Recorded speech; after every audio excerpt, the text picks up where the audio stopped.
Hi friends, నేను Yogesh. Welcome back to my channel to BHK to be honest content. ఈ వీడియోలో మనం హిసాబ్ బరాబర్ మూవీ రివ్యూ చూడబోతున్నాం. Let's go in to the video. ఈ మూవీ మనకి హిందీలో అవైలబుల్గా ఉంది, ZEE5లో అవైలబుల్గా ఉంది. ఈ మూవీలో కాస్ట్ చూసుకున్నట్లయితే మాధవన్, నీల్, నితిన్ అండ్ కృతి వీళ్ళు ముగ్గురు మెయిన్ లీడ్స్గా యాక్ట్ చేశారు. ఈ మూవీ ZEE5లో అవైలబుల్గా ఉంది. ఈ మూవీ ప్లాట్ చూసుకున్నట్లయితే మాధవన్ ఒక టికెట్ కలెక్టర్ ఉంటారు కదా, అదే టీసీ అంటారు, TTR అంటారు. ఆయన రైల్వేస్లో వర్క్ చేస్తూ ఉంటారు. అలా వర్క్ చేస్తూ ఉండగా ఒకరోజు అతని అకౌంట్లో నుంచి ఒక 27 రూపీస్ 50 పైసా డిడక్ట్ అయిపోతుంది. ఎందుకు డిడక్ట్ అవుతుందో ఏంటో తెలీదు. యాక్చువల్లీ తను CA కూడా చదువుతారు, బట్ కొన్ని కాన్సిక్వెన్సెస్ వల్ల అతను ఈ జాబ్ చేయాల్సి వస్తుంది. సో తనకి ఆల్రెడీ ఈ అకౌంట్స్ అవన్నీ నాలెడ్జ్ ఉండడం వల్ల ఆ 27.55 ఎక్కడో 5 రూపీస్ ఎక్కడో మిస్ అయ్యింది అని అర్థం చేసుకొని అతను బ్యాంక్కి వెళ్ళి అడుగుతాడు అనమాట, ఏమైంది అని. చాలామంది చెప్తారు అక్కడ, ఏంటి 27 రూపీస్కి ఇంత హడావిడి అని చెప్పి ఆయన్ని ఇన్సల్ట్ చేసినట్టు మాట్లాడడం అవన్నీ చేస్తారు. అలాగా ఈ ఇష్యూ అన్నది స్టార్ట్ అవుతుంది. అలానే వాళ్ళ ఫ్రెండ్ ఇంకో టీటీ కూడా అడుగుతాను, రైల్వేస్లో వర్క్ చేస్తున్న కూడా అడుగుతారు, ఈ అకౌంట్స్ కొంచెం చెక్ చెయ్యు అలా అని. సో అందులో చూసినప్పుడు కూడా తనకి ఒక 125 రూపీస్ పోయినట్టు లేనట్టు అనిపిస్తుంది తనలో, ఈ అకౌంట్లో. ఎందుకు ఆ మనీ లేవు అన్నది తను ఆలోచించడం స్టార్ట్ చేస్తాడు. సో ఆలోచించిన తర్వాత ఆ బ్యాంక్ మీద ఎటువంటి యాక్షన్స్ తీసుకున్నాడు అండ్ దానివల్ల ఎటువంటి కాన్సిక్వెన్సెస్ అతను ఫేస్ చేశాడు అన్నదే మిగతా మూవీ. ఈ మూవీ మొత్తం కూడా 1 hour 50 minutes అలానే ఉంటుంది, పెద్ద మూవీ కాదు. బట్ చూపించడంలో ఏది బాగుంది అంటే ఈ మూవీలో నాకైతే వాళ్ళు చెప్పాలనుకున్న కాన్సెప్ట్ చాలా బాగా నచ్చింది. మెయిన్గా బ్యాంక్స్ ఏం చేస్తారు, కొన్నిసార్లు 1 రూపీయో 2 రూపీయో అలాగే డిడక్ట్ అయిపోతూ ఉంటాయి. వాళ్ళు చెప్పిన కాన్సెప్ట్ ఏంటంటే, ఇప్పుడు ఒకరి అకౌంట్లోని ఇంత అమౌంట్ డిడక్ట్ అవుతుంది ఒక 1 monthలో, అలా 1 yearలో ఎంత, 10 yearsలో ఎంత. ఒకవేళ ఆ బ్యాంక్లో ఒక 2 crores బ్యాంక్లో ఒక 2 crores కస్టమర్స్ ఉన్నారు, మీన్స్ 2 crores అకౌంట్స్ ఉన్నాయి.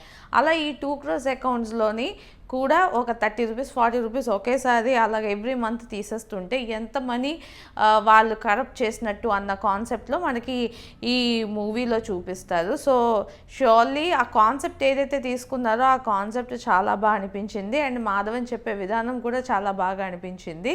కాకపోతే ఒక సర్టెన్ టైం అయిపోయిన తర్వాత ఇంకా స్టోరీలో వాళ్ళకి చెప్పడానికి ఏమీ లేదనిపించి ల్యాగ్ చేసిన ఫీలింగ్ వచ్చింది నాకు. ఫస్ట్ 1 hour కొంచెం బాగానే వెళ్ళింది. ఆ 1 hour బ్రేక్ వచ్చిన తర్వాత ఇంకా మాధవన్కి ఏదో దెబ్బలు తగులుతూనే ఉంటాయి, ఏం చేస్తాడో తెలియదు అన్న పొజిషన్లోకి వచ్చేస్తాడు. నాకే ఒక క్లారిటీ వచ్చింది. ఇతను ఏం చేస్తాడంటే బ్యాంక్ అకౌంట్స్ దగ్గర నుంచి, బ్యాంక్ నుంచి ఎవరెవరు అకౌంట్ హోల్డర్స్ ఉన్నారో అన్నది తెలుసుకోవాలనుకుంటాడు. అలా కాకుండా డైరెక్ట్గా మనం నార్మల్గా మనకు తెలిసిన వాళ్ళ నుంచి స్టార్ట్ చేయొచ్చు కదా అన్న చిన్న లాజిక్ మిస్ అయిపోతాడు. దానివల్లే ఎలా చెప్పాలి, ఒక 1/2 hour 1 hour ల్యాగ్ అనిపించింది. సో నాకు ఆ ల్యాగ్ అన్నది కొంచెం బాగా అనిపించకపోయినప్పటికీ కూడా ఓవరాల్ మూవీలో చెప్పాలనుకున్న కాన్సెప్ట్ కొంచెం బాగుంది కాబట్టి ఆ ల్యాగ్ని నేను కాస్త ఇగ్నోర్ చేశాను. అలానే ఈ మూవీలోని చూపించిన విలన్ క్యారెక్టర్ ఏదైతే ఉందో అది పెద్దగా ఇంపాక్ట్ఫుల్గా అనిపించలేదు. ఏదో అలా వస్తాడు, 2-3 డ్యాన్స్లు వేస్తాడు, వెళ్ళిపోతాడు అన్నట్టు అనిపించింది. అంత పర్ఫెక్ట్గా అతని క్యారెక్టర్ని డిజైన్ చేయలేదు అనిపించింది. అండ్ అదర్ థింగ్ ఏంటంటే, RBI డైరెక్టర్కి ఒక కాల్ చేస్తేనే అంత ఇష్యూ జరిగే టైంలోని మూవీని చాలాసేపు ల్యాగ్ చేసిన ఫీలింగ్ కూడా అనిపించింది. అలానే సినిమాటిక్ లిబర్టీ బాగా ఎక్కువగా తీసుకున్నారు. అండ్ సినిమాలో చూపించే డ్రామా ఉంటుంది కదా, ఇలా ఒకరి కోసం 1000 మంది రావడం, ఇలాంటి drama all of a sudden 3-4 సిచ్యువేషన్స్లో మనకి కనిపిస్తూ ఉంటుంది మూవీలో. అది కూడా నాకు కొంచెం నెగిటివ్ అనిపించింది. ఎందుకంటే ఆ డ్రామా పర్ఫెక్ట్గా వర్కౌట్ అవ్వలేదు. ఇలా అందరినీ వచ్చినట్టు చూపించడం, అందరు కలిసినట్టు చూపించడం, అది ఆ డ్రామా అక్కడ నాకు పర్ఫెక్ట్గా వర్కౌట్ అవ్వలేదు అని నాకు అనిపించింది పర్సనల్గా. సో బట్ ఓవరాల్గా కాన్సెప్ట్ వైజ్ మూవీ అనేది ఓకే. అండ్ పర్ఫార్మెన్సెస్ చూసుకున్నట్లయితే మాధవన్ చాలా బాగా చేశారు. బట్ ఆయనకున్న రేంజ్ ఆఫ్ యాక్టింగ్ దానికి ఇది ఇంకా కొంచెం, ఈ మూవీ క్యారెక్టర్ ఇంకా కొంచెం తక్కువనే చెప్పాలి. ఇంకా బెటర్ డైలాగ్స్ కానీ, ఇంకా బెటర్ స్క్రీన్ ప్రెజెన్స్, అతనిది ఇంకో కొంచెం స్ట్రాంగ్ హీరోగా చూపించుంటే బాగుండేది అన్న ఫీలింగ్ కూడా అనిపించింది. అండ్ హీరో అప్పటిదాకా అన్నీ పర్ఫెక్ట్గా చేయాలి, ఎలా అయినా బ్యాలెన్స్ షీట్లో బ్యాలెన్స్ చేయాలి అన్నట్టు ఉంటాడు. బట్ టువర్డ్స్ ఎండ్ అతనే కొంచెం డిఫరెంట్ వేస్లో వెళ్ళడం స్టార్ట్ చేస్తున్నట్టు అనిపిస్తుంటుంది అనమాట మధ్య మధ్యలో లాస్ట్లో. సో అది కూడా నాకు కొంచెం నెగిటివ్గా అనిపించింది.